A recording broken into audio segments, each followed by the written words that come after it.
Hey, Joel, welcome to the pod.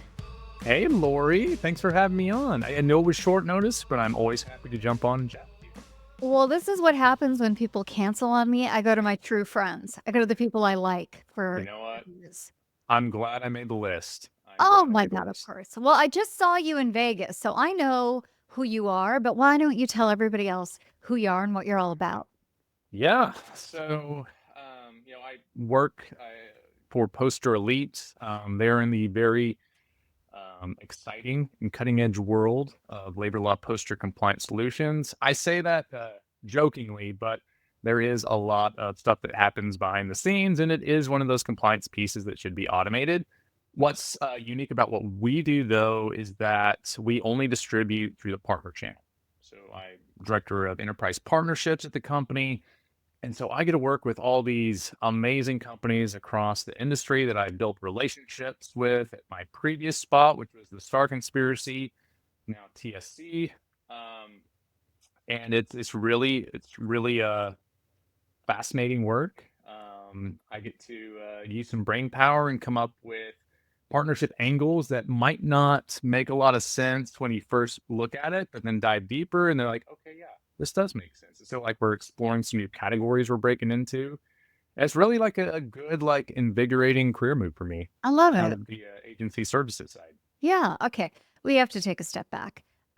Most people who listen to this podcast manage people and know the world of work. But what the Yes. hell is a compliance poster? Compliance posters. All right. So there are labor law notices that all employees are required to have visibility and access to. That comes at the federal level, it comes at the state level. There's even some like city and counties, if you're in like California or New York or big metropolitan areas like Chicago, that have their own specific labor law notices.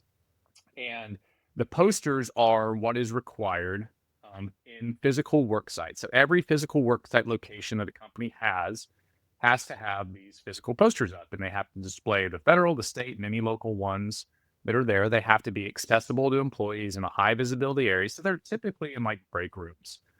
And there's the requirements for each physical worksite location, but there's also requirements for remote employees and off-site employees. They have to have access to those same labor law notices, but they have to be relevant to the remote employee's location, not where the company is located. So you have an employee in Yeah. North Carolina, but you're based in Texas. They have to get the North Carolina state and local ones. So we have a digital solution that serves up those notices in digital formats for those employees as well. And it's updated in real time. It's just a simple web app that we have.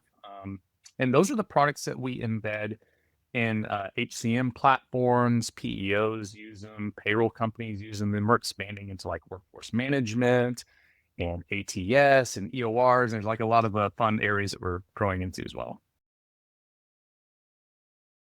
When I talk to HR professionals, they're always like, "Oh, I'm want to be strategic and I want to think Yeah. about Yeah. strategic things, right?" And I really want to talk about like all sorts of stuff that's way above your pay grade, Lori. Your meat and potatoes, right?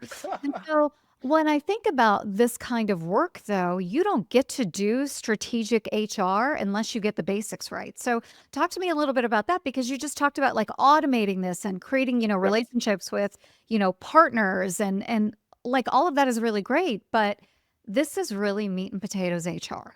It's meat and potatoes HR. And you bring up such an important point is that HR teams right now and HR professionals are not judged by what they have to do on the compliance end of the spectrum. So like when I look at the HR spectrum, you have the compliance end, which Well, is, making sure, you don't get dinged with fines, with, employee relations, making sure your taxes are, paid out appropriately on payroll, things of that nature.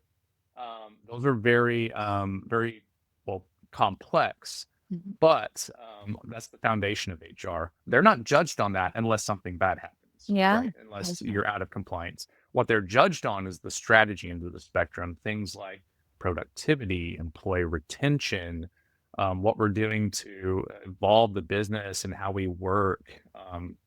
Those are the things ultimately that HR teams are judged on and are increasingly asked to focus on and show real business impact and business results. You don't really get that from the compliance side, like I said, unless something bad happens. That's the only time it shows up. And so that's why it's kind of like a blocking and tackling, you know, side of HR. You can't throw touchdown passes if you're Right. getting dinged with, all this compliance issues. And so that's why it should be you should have partners, trusted providers that can help automate and take as much of the compliance task and procedures off your plate as you can, so you can focus on more of the strategy Yeah, pieces of yeah. HR.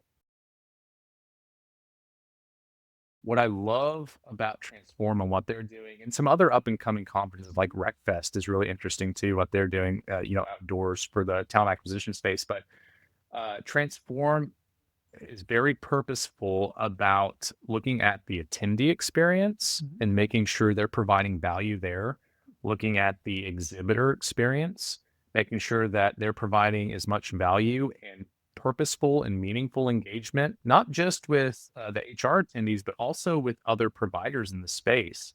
This is the only conference that has a dedicated town square right in the middle of it and an app that allows you to request meetings with every single attendee. It's like LinkedIn style. You can like reach out to make a Oh, connection. man. You can suggest a meeting. One of the days they give you like 15-minute time slots and they give you a spot to go meet with people if they're not exhibiting. Like the thought that's put behind like purposeful engagement and interaction is like it's top notch and it's amazing. You don't get that at a lot of the big shows. And that's I love that about Transform. And plus it's hip and cool, they have it at the Wynn. The Wynn is like the Wynn is super nice. The win is nice. As I was walking around Transform, first of all, I have to say, I was on stage there, so I was happy to do that. So when I ask you, like, what did you like about it? You like the vibe, you like the way it was put together. Did you see meaningful technology that you otherwise wouldn't have seen? Um so I will say on the exhibitor front, Yeah. I think they do a good job of pulling in a diverse range of exhibitors across categories. Okay. So yeah, I think they did a good job there. So I didn't get to attend many sessions, but the feedback that I got from HR folks that were there, like HR practitioners, HR leaders, is that they wish the topics would be a little bit more diverse. I think they felt like it was overly weighted on AI and a bit broad in terms of like how the sessions were covering AI adoption and kind of this reorganizing the workforce and implementing AI. I mean, it's great, it's topical, but I think they were really hoping to get more practical advice and more like tangible advice on some issues that were really important to them about how to navigate the current climate and their employees and leadership at their organization. Those probably are not best suited for like large sessions at, the big room. It was probably like good like roundtable discussions that they Yeah. could have set up and engaged. I think that's the part that was missing for a lot of HR folks. Talking about humanity. And one of the things that I brought up on stage is getting knowledgeable in something like basic income or alternative ways to make sure that people earn an income, have a universalist way of supporting themselves, that the bottom doesn't fall out of humanity, and we can still contribute to society in a way that's appropriate. So, like, I tried to do it, but it can't just be me up on stage, right? And so I think that's where I would like to see conferences go, talking more about some of the social solutions that have to go hand in hand with technology. What do you think about that for like a future Transform idea or Unleash or Breakfast, right? We've got to talk about some of these, I wouldn't even call them political solutions, but societal solutions in order to get the tech right. Yeah, so funny you say that. I was talking to someone at the conference, and we're talking about you know, AI actually replacing, a large portion of, the human workforce Yeah. in organizations. And they said, well, at the end of the day, I hope, these AI agentic bots can pay taxes because there's going to become a point where we're like, okay, you're replacing the workforce. What does that look like from like a tax and income standpoint to the Yeah. workforce in total? Like it's incredibly disruptive. And to your point, I don't think enough people are talking about the real true impact that we might be facing down the road as, more human jobs, human tasks are being replaced or augmented by technology. Yeah.